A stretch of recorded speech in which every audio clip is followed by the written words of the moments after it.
Welcome back to Fast Stock Market News, where I give you all the news as fast as I can. So today was a nice little green day, guys. We had a nice little bear market rally. A lot of people are saying that, and I personally am in the camp that believes that as well.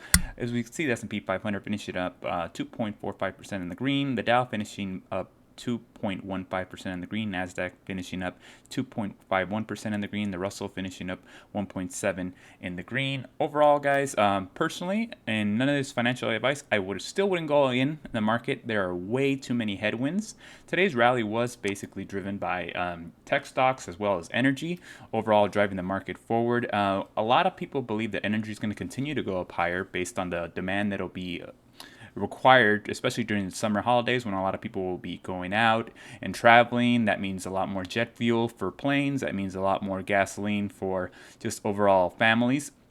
And even as we rallied today, the Goldman Sachs actually raised their chances of the U.S. recession to 30% over the next year. So it's still a very bearish camp we're in, guys. And stocks actually rallied because we were honestly well overdue for a bit of a bounce. We were massively oversold last week. We had our worst week in about 2 years. Just by the charts, just looks absolutely abysmal. And today was a nice little green day. But as I mentioned, me personally, guys, I wouldn't go all in. And as Cramer stated here, basically, inflation won't come down anytime soon if Tuesday's rally lasts. So if equities continue to go up higher, that means that the inflation is going to persist, guys. Overall, we kind of need, in order to get this inflation down, we need the market to go down, and we need interest rates to keep rising. And actually, Cramer sums it all up in this clip right here that I'm going to pull up for you guys. Take a look. Higher interest rates, lower stock market, they are doing their job, causing consumers to pull in their horns. It's all good for the Fed so far, except one problem. After all that negativity and caution, we learned this, quote, once again in this market, we are at prices that are still significantly higher than the year ago period, higher. So after that higher rates, declining stock prices, lower price adjustments, we still haven't popped the bubble. Scarce rentals and greater household formation inexorably drive home prices higher. So, in other words, all this stuff that I read that made me feel like, you know what? We are going to be seeing a top in interest rates sometime soon. Wrong. Just wrong.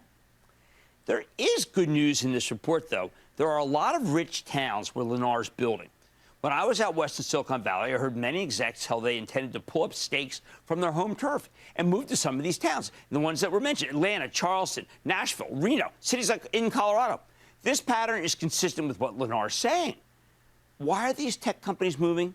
Well, there simply aren't enough engineers in Silicon Valley, so wage inflation is nuts. And because there are so many potential employers, these engineers have all the leverage. So the companies would rather move to new cities where there are fewer potential employers and people can't job hop as easily. Job hop, remember that term, that's wage inflation. Oddly, these new wealthy cities are a godsend for Jay Powell because he needs to break still one more cycle, wage inflation. And the tech industry is finally doing something about it. It's walking. I predict the first mass layoffs will be in, of all places, Silicon Valley, as the larger companies migrate to cheaper locations and the smaller companies struggle to raise money. Yeah, but guys, basically, if the market keeps going up, it's not going to do the Fed any favors. Overall, we're just going to, in a very tough situation. Market goes up, Fed gets more aggressive with interest rates, market goes down, our portfolios tank, and people start to go in, we basically go into a recession. So it's a very hard balancing act overall. So yeah, guys, that's basically what's happening today in the market. Thanks again for watching the video, and I'll see you guys again tomorrow. Take care, everyone.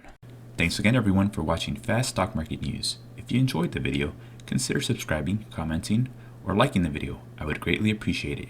My name is Gio, and I'll see you tomorrow, guys. Take care.